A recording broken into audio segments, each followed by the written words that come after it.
Some of the other components I'm going to be using that did not come with the kit are, number one, a KK2 flight controller running 1.6++. I may upgrade that as we move along, but not right now. An RMRC video cam for my FPV. I'll put all the specs on this up later or as I go along. For the receiver, I've got all my plugs lined up in here. I'm going to use an X8R FreeSky because I've got my Tyrannus and they're real easy to program. I'll put that over there. For the video transmitter, I picked up this from RMRC. It's a 400 megawatt 8-channel transmitter VTX. It comes in this nice little green case with heat sinks on it. But if you take it out of its little exoskeleton package, you knock off about a third of the weight. And then you can just apply heat sinks in here to make it run a little cooler. It's a it's a 1.3 system and 400 megawatts.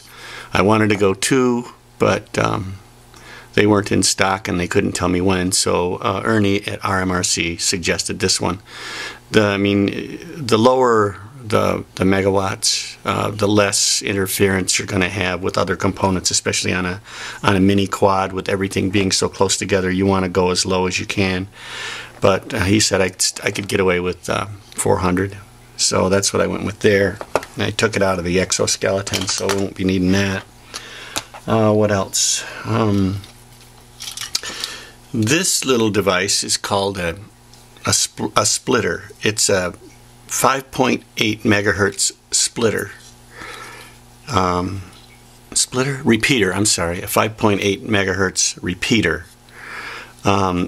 It allows me to plug into a putting my ground station together. It allows me to plug into this 1.3 gigahertz receiver and plug directly into my 5.8 gigahertz goggles, so I don't have to go through the expense of buying a new set of goggles. So I'm going 1.3 transmitting from the quad to my ground station, and then from the ground station through this repeater into my 5.8 gigahertz Dominator goggles. So that's it for there. I've got the big antennas, of course, you can see that. Alright, I have the motors installed, and you don't need to use the adapters that come with it.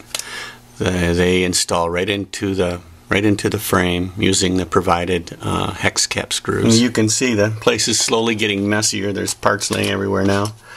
I've got my receiver mounted on the back side, the X8R. I had to do some finagling and soldering because all of my servo leads were really long, and it left me with like a big bundle of wires, so I chopped them in half and resoldered them. I've got some servo, cable and Futaba leads, terminal leads coming in from HK, but who knows when they're going to get here. And I'm impatient, so I just chopped some down that I had. So the next thing, I'm going to take a look at mounting the ESCs and figuring out that power distribution board, because the wires are really short, and I know that when I plug these all in, it's going to interfere with removing and replacing the battery. And when I hook that up, I'll show you what I'm talking about. Oh yeah, and here's the little protective roll cage that kind of fits right in there. So that's pretty nice. Alright, I've got the ESCs mounted. Zip ties and a little sticky tape underneath to hold them in place. Everybody's wired up. Got my antenna there. And the power distribution board, so to speak, you can see how I've got it wired. Well, maybe you can, I don't know. It's hard for me to see it. Let's look at the red one. Right here, I've got the two front ESCs there and there going into the front part of the little connector, and the 2 rear ESCs going into the back of this little red connector. And I've done that on the black one too, but it's hard to see, but it's the same thing. And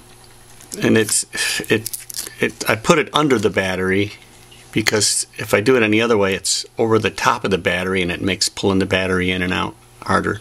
The only other thing to do would be to add some extensions to the ESC plugs, and then I don't know how, wire it around the perimeter somehow with some longer wiring. But for now I'm going to put it like that and then see how that works, and then I'm going to hook up the ESCs to the KK2 and then give it a test run with the new wiring. And I got some new props, 5-inch props coming. Should be in the mail right about 4 o'clock, so I need to run out there and check. Well, my package arrived. Awesome. It looks like I'm going to have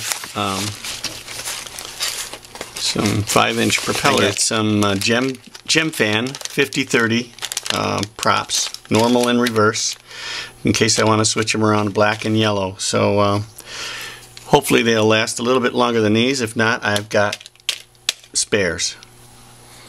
Alright, that was a bit of a pain in the butt, but it looks as though I finally have everything wired up properly. It was a bit of a mix-up in the throttle and the auxiliary functions, or the SF functions, between the KK2 settings and the Tyrannus settings, mix settings, but I figured it out. Still a bit crowded underneath with all the different wires. That's the battery power function. I need to plug that into one of the hot spots on the power distribution connector. I'm gonna go out and fly because it's getting on about 7:30, so I want to give this a shot with some new props. I'm gonna put those on in a second. It'll be fun. Okay, so I've got the gem fan 50/30 on there, 50/30s. Yellow in the front, black in the back. So I'm gonna run outside, take my little keychain camera, my hat cam, and take it for a little spin while there's still daylight, and be back in a minute. I'm not gonna put on the FPV stuff tonight because it's getting late and getting dark. Here we go with the test flight. Those of you who saw it the other day, there's not much difference in this setup other than I've shortened these wires so there's not as much hanging out. I got the 50/30 props on it. Excuse me. And I don't have the RX on it, or the TX, what do you call that stupid thing? The VTX. So let's give it a go and see what happens.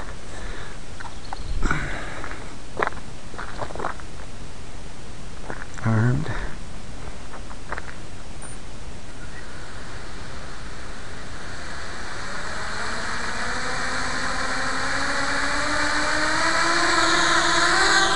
Well, liftoff is okay.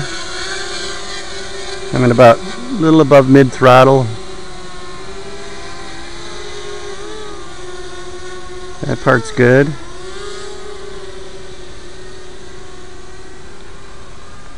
The sun is right in my eyes. There we go.